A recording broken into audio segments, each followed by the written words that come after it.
की शुरुआत हुई 1939 में, जहाँ टेप रिकॉर्डर में हम एक बच्ची को देखते हैं। ये बच्ची हाथ में क्रॉस लेकर आसमान की तरफ करती है, साथ साथ दुआ भी मांग रही थी। ऐसा होते ही वहाँ अंधेरे से रोशनी आ गई, क्योंकि पहले सूरज ग्रहण लगा हुआ था। अब क्योंकि उसकी दुआ कबूल हो गई थी, इसलिए सब उसे अपने लिए मसीहा समझने लगे। वो उम्मीद भरी नजरों से बच्ची को देखते हुए उसके पास आकर जमा हो जाते हैं। उन सबने भी अपने अपने हाथों में क्रॉस पकड़े हुए थे। इसके बाद कहानी 10 साल की बाद की दिखाई गई। ये वक्त होता है 1949 का। हम एक सिस्टर को देखते हैं जिसका नाम नरसिसा होता है, जो सामान लेकर एक चर्च में आती है। उसने देखा कि चर्च पर बहुत सारे गोलियों के निशान हैं। तभी यहाँ एक और नन सिस्टर आई, जो यहाँ की हेड नन थी। वो नरसिसा को अंदर लेकर गई। बताती है कि जंग के बाद जब यहाँ पर अमन शांति हुई, तो तब तक चर्च के पुराने लोग इस जगह को छोड़कर जा चुके थे। पुराने लोगों में अब बस मैं हूँ, एक सिस्टर और मदर सुपीरियर है। अब ये चर्च गरीब बच्चों का स्कूल और हॉस्टल बना दिया गया है। गरीब लोगों की बच्चे यहाँ आकर पढ़ाई करते और रहते हैं। अब नरसिसा मदर सुपीरियर से जाकर मिलती है, जो इस स्कूल और हॉस्टल को चला रही थी। नरसिसा इस कमरे में उसी बच्चे की तस्वीर को देखती है जिसे हमने शुरुआत में देखा था। दरअसल ये बच्ची और कोई नहीं बल्कि सिस्टर नरसिसा ही थी। इनकी बातचीत के दौरान हमें पता चला कि नरसिसा यहाँ बच्चों को पढ़ाने आई है, क्योंकि हाल ही में एक सिस्टर स्कूल छोड़ के चली गई थी, पर कोई भी नहीं जानता था कि वो अचानक कहाँ चली गई।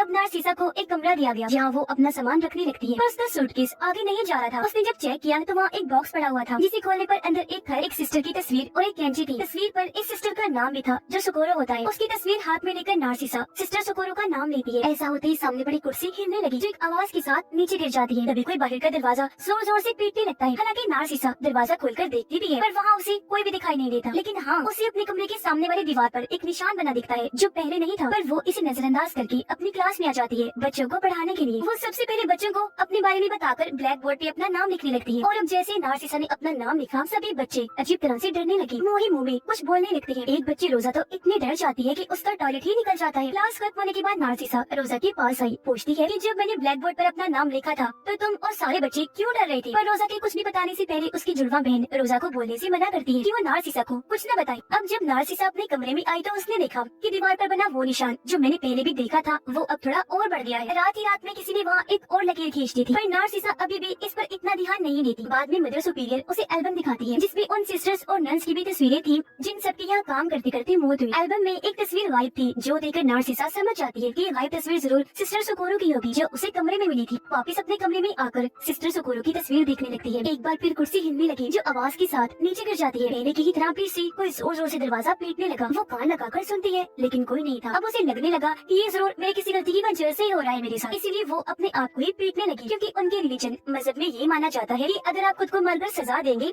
तो ऐसे आपके किए हुए गुनाह धुल जाए। अब हम सभी बच्चियों को देखते हैं, जो साथ वाले कमरे में सो रही थी। एक बच्ची उठ जाती है, क्योंकि उसे वॉशरूम जाना था, इसीलिए वो रोजा को अपने साथ चलने का कहती है। अब हालांकि रोजा को बाहर से अजीब आवाजें आ रही थी, लेकिन वो फिर भी नजरअंदाज करके अपने दोस्त के साथ वॉशरूम में आ जाती है। पर यहाँ भी अजीब होने लगा। अचानक ही पानी वाला नल अपने आप ही खुल जाता है। पूरा बाथटब भर गया, पानी भी जोर जोर से हिलने लगता है। पर अचानक ही सारा पानी कहीं गायब हो गया। तब बाथटब में रोजा को किसी के कटे हुए बाल मिलते हैं। वो बालों को देख ही रही थी कि तभी यहाँ उसे किसी और के होने का भी एहसास होता है, जिस वजह से वो जोर से चिल्लाती है। चीख की आवाज सुनकर यहाँ हेड नन आ जाती है। अब जो बच्चियाँ अंदर सो रही थी, उनमें से भी एक बच्ची चीखने लगती है। वो बताती है कि नींद में ही किसी लड़के ने मेरे बालों को काट दिया है, क्योंकि वहाँ कैंची भी पड़ी थी और उसके बाल भी गायब थे। अब क्योंकि इस बच्ची के बाल रोजा को बाथरूम में मिले थे, तो सबको लगता है कि बाल रोजा ने ही काटे। हालांकि वो बेचारी रो रो कर मना भी करती है कि मैंने ऐसा कुछ नहीं किया, लेकिन कोई भी उसकी बात पे यकीन नहीं करता। हेड नन तो उसे काफी मारते भी है।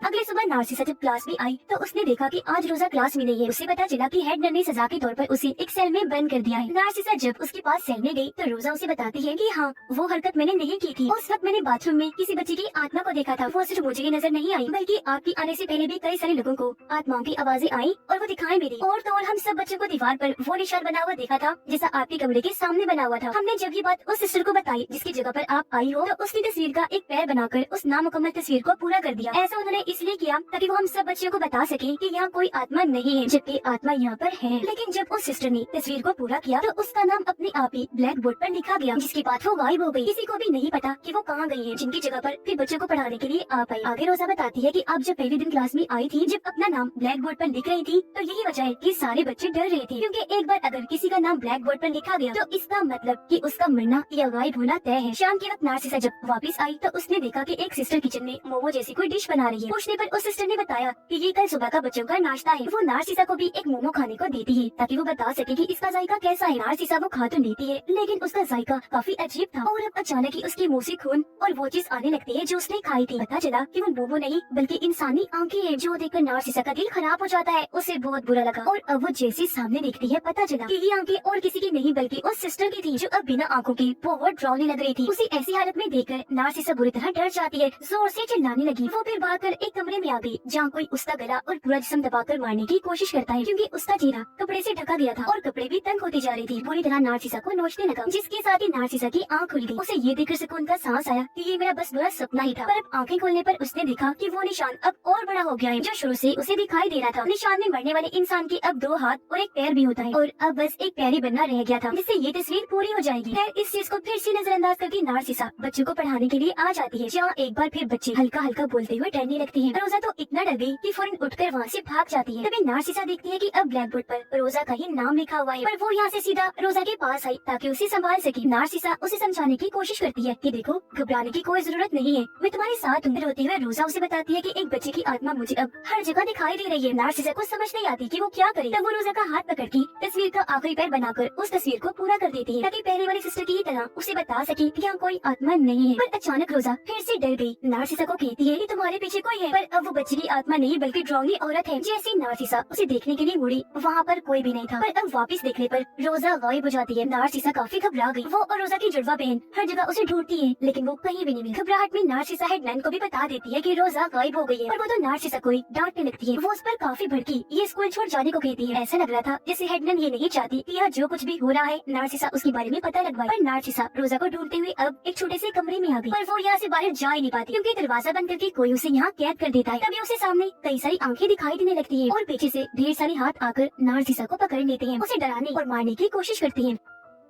नार्सिसा यहाँ जिसका नाम लेकर भाग जाती है। तब उसे अपने सामने रोजा की लाश दिखाई देती है। वो काफी दुखी हो गई जिसके बाद रोजा को दफनाने की तैयारी होने लगी। नार्सिसा काफी रो रही थी। फिर वो उदास मन से ई चर्च स्कूल छोड़कर जाने लगती है। अब वो जैसे सूरज को देखती है सूरज ग्रहण लगने लगता है बिल्कुल वैसे ही जैसे उसके साथ बचपन में हुआ था। तब की तरह एक बार फिर यहाँ अंधेरा छा जाता है लेकिन कुछ देर बाद जैसे ग्रहण हटा तेज रोशनी आती है और घुटनों के बल बैठकर वो फिर भी सूरज को देखती रही। एक मिनट के लिए भी आंखें नहीं हटाती और इसी के साथ नार्सिसा की आंखें चली जाती है यानी वो अंधी हो गई थी। पर आंखें ना होने के बावजूद भी वो सब कुछ देख पा रही थी कि आखिर यहाँ पर हुआ क्या था। ये वो वक्त था जब जंग छिड़ी हुई थी। नार्सिसा देखती है कि जंग के दौरान कुछ लुटेरे इस चर्च में घुस आए थे। एक लुटेरे ने बेचारी सिस्टर सोकोरो के साथ बहुत गलत कर दिया जो देखकर नार्सिसा को इतना बुरा लगा कि वो चिल्लाने लगती है। चीख की आवाज सुनकर प्रेजेंट टाइम में सबको पता चल गया था कि नार्सिसा की आंखें चली गई, इसलिए वो लोग उसे लाकर कमरे में लिटा देते हैं। जिसके बाद नार्सिसा दोबारा से सिस्टर सोकोरो की तस्वीर को अपने हाथ में ले लेती है। एक बार फिर पास्ट के उस वक्त से जुड़ जाती है। देखने लग गई कि सोकोरो के साथ जब लुटेरे ने गलत किया था उसके बाद क्या हुआ था। नार्सिसा देखती है कि उस हादसे के बाद सिस्टर सोकोरो की बेटी पैदा हो गई पर चर्च की इज्जत न चली जाए इसलिए मदर सुपीरियर सोकोरो की बेटी को चर्च के अंदर ही पालती है तो भी उसे बाहर जाने नहीं देती। अपनी यादों में नार्सिसा ये सब देख ही रही थी तभी प्रेजेंट टाइम में सोकोरो की आत्मा उसके सामने आ जाती है। अब तक नार्सिसा को भी पता चल गया था कि सिस्टर सोकोरो के साथ पास्ट में कितनी ज्यादती हुई है, इसीलिए वो उस पर तरस खाकर सिस्टर सोकोरो का हाथ थाम लेती है। हाथ की पकड़ते ही नार्सिसा सोकोरो के साथ पास्ट में आ गई जहाँ उसने देखा कि सोकोरो की बेटी बड़ी हो गई है। अब एक दिन उस बच्ची को तेज बुखार हो गया लेकिन मदर सुपीरियर हेडमैन और दूसरी सिस्टर उसे डॉक्टर के पास नहीं लेकर जाती। उनकी सोच थी कि अगर वो चर्च से बाहर गई तो सबको पता चल जाएगा कि ये बच्ची सिस्टर सोकोरो और उस लुटेरे की है तो चर्च की काफी बदनामी होगी। तो इसीलिए वो लोग सोकोरो को एक कमरे में बंद करके उसकी बच्ची का बुखार खुद ही ठीक करने की कोशिश करते हैं। वो तेज ठंडे पानी से बाथ टब को भरकर बच्ची को उसमें लिटाने की कोशिश करती है पर पानी बहुत ज्यादा ठंडा था इसलिए बच्ची हाथ पाँव मारने लगती है। पर इस बीच बच्ची का सर जोर से टकरा गया,